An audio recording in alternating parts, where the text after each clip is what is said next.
Look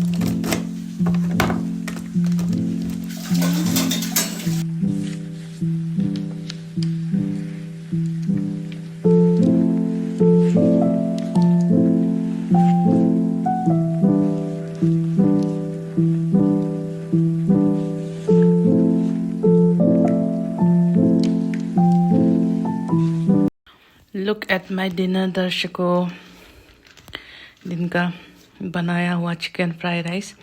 chicken तो मैंने दिन में खा लिया था, अब राइस खा रही हूँ। लेडीज एंड जेंटलमैन, दर्शकों जी, आप सभी का स्वागत है नए ब्लॉग में। आज मैं दिन में अपने बनाना वगैरह को हैंग नहीं कर पाई और मैंने सोचा था कि फ्रूट्स वगैरह को काट के डब्बों में भी भरूंगी ताकि वो ज़्यादा देर लास्ट कर पाए। इसलिए I have decided to make blog, क्योंकि पढ़ाई भी हो गई है। ओके, बस मेरा ग्रीन टी रखा है।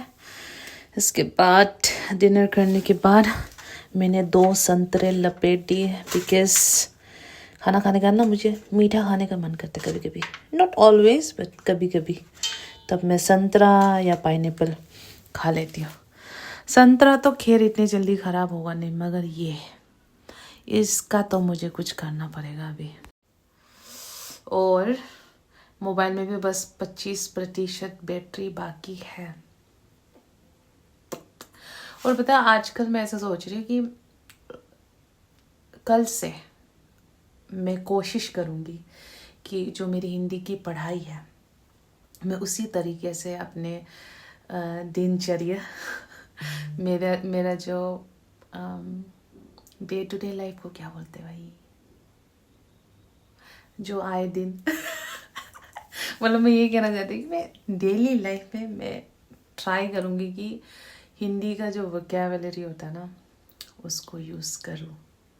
अंग्रेजी में तो इतना वो नहीं है, मगर हिंदी का मैं यूज़ करूँगी ताकि इम्प्रूवमेंट हो, है ना। इम्प्रूवमेंट को क्या बोलेंगे? हाँ, परिवर्तन नहीं, सॉरी बेइज्जती। परिवर्तन नहीं, इम्प्रूवमेंट।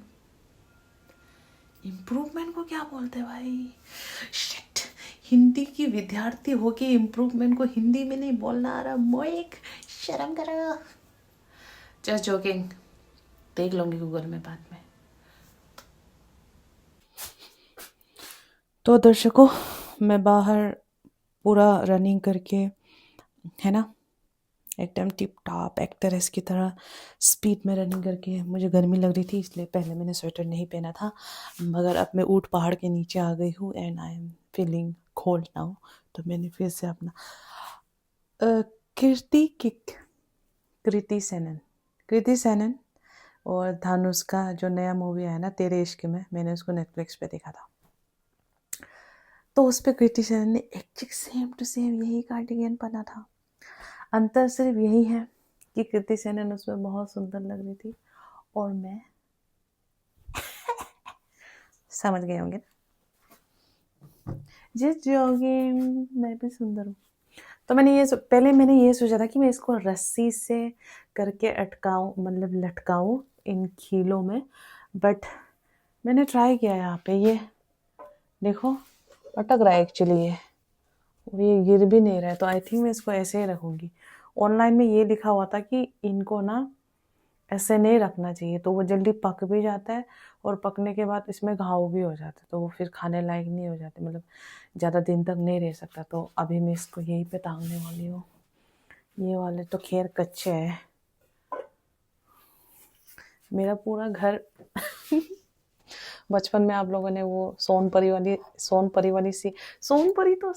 शकला का बूम तो हर किसी ने देखा होगा। सोनपरी वाला याद है जिसपे फ्रूटी होती है, वो छोटी लड़की का नाम सोना आंटी, पप्पू अंकल, ऐसा कुछ होता है, और क्या बोलते हैं वो लोग, चॉकलेट के घर पे जाते हैं। So finally welcome to my banana house. Okay, ये थोड़े कच्चे हैं, ये पके हैं, ये पके हैं। अभी कैसे ऐसे ही करूँगी। चलो जी, ये तो सारे पके हुए हैं, ऑलमोस्ट पकने वाले। और ये जो प्लास्टिक के अंदर लपेट के रखा है ये पूरा कच्चा है। और ये वाले तो मैं लटका भी नहीं सकती, पूरे पके हुए हैं। खैर ये तो मैं कल सुबह खा लूँगी। और ऑरेंजेस तो जल्दी ख़राब नहीं होते हैं। और यहाँ पे मैं अपने डालने वाली हूँ चिया सीड। पता है आज जब मैंने चिया सीड डाला था सुबह में, तो मेरा बहुत मन कर रहा था चिया सीड्स को जल्दी पीने का सुबह ही। बट मैंने ये सोचा कि चिया सीड्स अच्छे से पकना भी तो चाहिए पानी के अंदर, है ना, तो इसलिए मैं बहुत देर तक रखती थी। बट आई हैव डिसाइडेड कि अब से मैं चिया सीड्स को रात में ही डाल दूँगी, इसके बाद सुबह उठ के पीऊँगी, बिकॉज इट हैज़ फाइबर जो हमें सैलड ग्रीन लीफी वेजिटेबल्स से आता है, और ग्रीन लीफी वेजिटेबल्स हमें भूख नहीं लगने देता है। So I am gonna go ahead and put 1/2 tablespoon of our chia seeds. फिर से अंग्रेजी बोलने लगी। तो जी हमारे इस जल के भीतर हमने डाल दिया है अपना चिया सीड्स, चिया के बीज। अब ये चिया के बीज को हम रात भर भिगोएंगे इस जल में, फिर सुबह प्रभात में हम इसको अपने पेट के भीतर पी लेंगे। ठीक है, अब हम आपको मिलते हैं कल सुबह।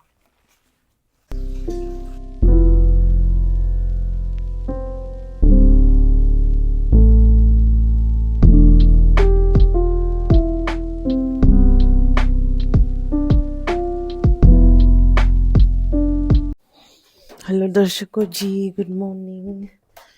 हम अपना करते हैं वो क्या बोलते हैं, पुशअप 3 बार। हाँ, ओ सॉरी, पहले 3 बार किया था ना, अब 2 बार का सेट लगाएंगे। एक बिगिनर को ऐसे स्टार्ट करना पड़ता है जी। 1 तो अभी थोड़ा सा रुकना है। पहले सेट में मैंने 2 बार किया, ऐसे धीरे धीरे इम्प्रूव करेंगे, और एक दिन मेरा पूरा शोल्डर स्ट्रॉन्ग हो जाएगा कि किसी को एक पंच मारूंगी तो दोबारा उठेगा नहीं। दूसरा सेट।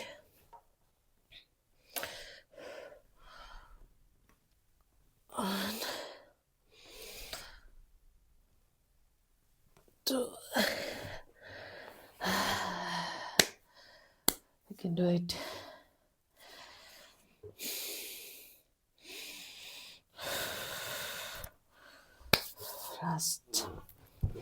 Last.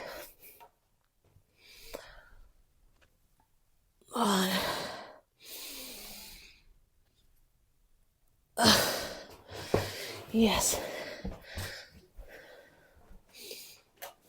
हमारा कल रात का भिगोया हुआ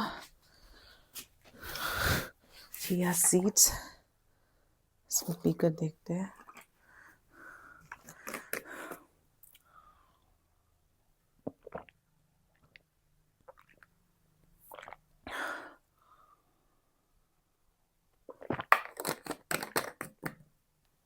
मैं आप लोगों को कुछ बोलना चाहती थी। इस कॉफ़ी के बारे में मुझे बहुत कमेंट आते हैं। आई नो आप लोग मेरे भलाई के लिए मेरे बारे में अच्छा सोच के कमेंट करते हो, क्योंकि बहुत लोग बोलते हैं कि caffeine is not good. But caffeine के किसी भी चीज़ का एक साइड इफ़ेक्ट होता ही है, और इस कॉफ़ी का साइड इफ़ेक्ट तभी होगा जब आप इसको हद से ज़्यादा लोगे, या जितना नहीं लेना चाहिए उतना लोगे। If you see this packet, तो इसमें 1 टेबलस्पून से भी हाफ होगा। इसमें लिखा है 3 ग्राम। नॉर्मली इंसान जो है 10 से 12 ग्राम के बीच कॉफ़ी ले सकता है, जो कि आपके पेट में ऑर्गन्स जो होता है ना, लीवर किडनी वगैरह, इसके लिए बहुत अच्छा है। मजाक नहीं कर रही, बहुत अच्छा है कॉफ़ी आपके लीवर वगैरह के लिए, इंस्टेंट एनर्जी के लिए। अगर आप वर्कआउट करते हो, रनिंग करते हो, इट्स वेरी वेरी गुड, हाँ, एनर्जी देने के लिए। तो इसके ना 2 पैकेट भी आप पी सकते हो, आपके बॉडी को कोई हार्म नहीं होगा, मगर शाम को नहीं पीना, नॉट आफ्टर आफ्टरनून। या अगर आप बहुत ज़्यादा वर्कआउट करते हो, तो जिम वगैरह में वर्कआउट करने वाले तो इसके 5-6 पैकेट एक बार में गटक जाते हैं, क्योंकि उनको उतनी नीड है। मुझे इतनी नीड नहीं है, इसलिए मैं 3 ग्राम तक पीती हूँ, एंड इट्स एब्सोल्युटली फाइन। ठीक है, आप लोग चिंता मत करो। आई नो आप लोग भी इसको 1 पैकेट ले सकते हो, इवन 2 पैकेट भी ले सकते हो, 6 ग्राम भी ले सकते हो, इट्स टोटली फाइन। 10-15 ग्राम तक इट्स टोटली नॉर्मल। और अगर आप वर्कआउट करते हो तो it's very very good for your energy. अपना कॉफ़ी पका लेते हैं, धीरे धीरे चिया सीड्स पियूँगी, इसके बाद कॉफ़ी। इसके बाद ऑफ कोर्स ब्रेकफास्ट में मैं खाने के लिए तो अपना एक एक करके यहाँ से बनाना टॉफ़ी खाऊंगी। सबसे पहले यही से शुरुआत करूँगी क्योंकि यही सबसे वो लग रहा है, मतलब देख के ऐसा लग रहा है कि ये सबसे पहले ख़राब होगा, तो इसी से शुरू करते हैं हम अपना। दो मेरे ब्रेकफास्ट के लिए हैं, सीड्स। एंड ये देखो मेरे स्किन में इम्प्रूवमेंट आ रहा है वापस। Can you see my skin? जब भी आपके शरीर में कुछ होता है ना, वो आपको पता चल ही जाता है। यहाँ दाने आएंगे, यहाँ पे दाने आएंगे, स्पेशली खाने की वजह से। तो या अभी मैं, पता है मेरा मोटिव क्या है? मेरा मोटिव है लाइफ को अच्छे से खुशी से जीने का। एंड मैं नहीं चाहती कि 60-70 की उम्र में मैं ऐसे झुक झुक के ठक ठक के जीऊँ। I want to be active as much as I can. ऐसे कहते हैं ना कि पुराने ज़माने के लोग बहुत एक्टिव रहा करते थे, पहले का ज़माना कुछ और था। हाँ, पहले का ज़माना कुछ और था क्योंकि सब कुछ ऑर्गेनिक रहता था, ये पोल्यूशन नहीं था, ये नहीं था। मगर अभी भी अगर इस कलयुग में आप लोगों को भगवान ने जन्मा है तो कुछ ना कुछ आपका भी गोल होगा लाइफ में, कुछ तो होंगे आप भी। तो इसलिए try to progress yourself every single day. मत सोचो कौन क्या पहन रहा है, कौन क्या बोल रहा है, कौन क्या खा रहा है, क्या कर रहा है। आप खुद को प्रोग्रेस करो, आप खुद को संभालोगे ना। स्पेशली ओपिनियन की बात करने में, जो आपको लोग ओपिनियन देते हैं ना अपना, कि बहन तू ना अच्छी है मगर तू थोड़ी सी काली है, बहन तू ना अच्छी है मगर तेरे चेहरे पे बहुत पिंपल्स है, बहन तू ना अच्छी है मगर तू बहुत मोटी है। भाई उस बहन को पता है उसके चेहरे पे पिंपल्स है, वो काली है, वो पतली है, उसको पता है, आपको बोलने की ज़रूरत नहीं है। मगर लोग बोलेंगे क्योंकि उनका मुंह चुप नहीं होने वाला है। तो क्या है कि उनके ओपिनियन को लेके रखना नहीं रखना वो पावर आपके पास है। तो वो ओपिनियन है ना उनका है, उनके पास रहने दो वो ओपिनियन। वो ओपिनियन को खुद के पास लाके खुद के दिमाग को ख़राब मत करो। उतना तो कर सकते हो ना अपने लिए, उतना कर सकते हो ना, तो प्लीज़ आज इसी ब्लॉग पे प्रॉमिस करो कि दूसरों के ओपिनियन मैटर नहीं करते आपके लिए, ठीक है? उनका ओपिनियन है, उनके पे छोड़ दो, आप फ्री रहो, ठीक है? Bye, touch.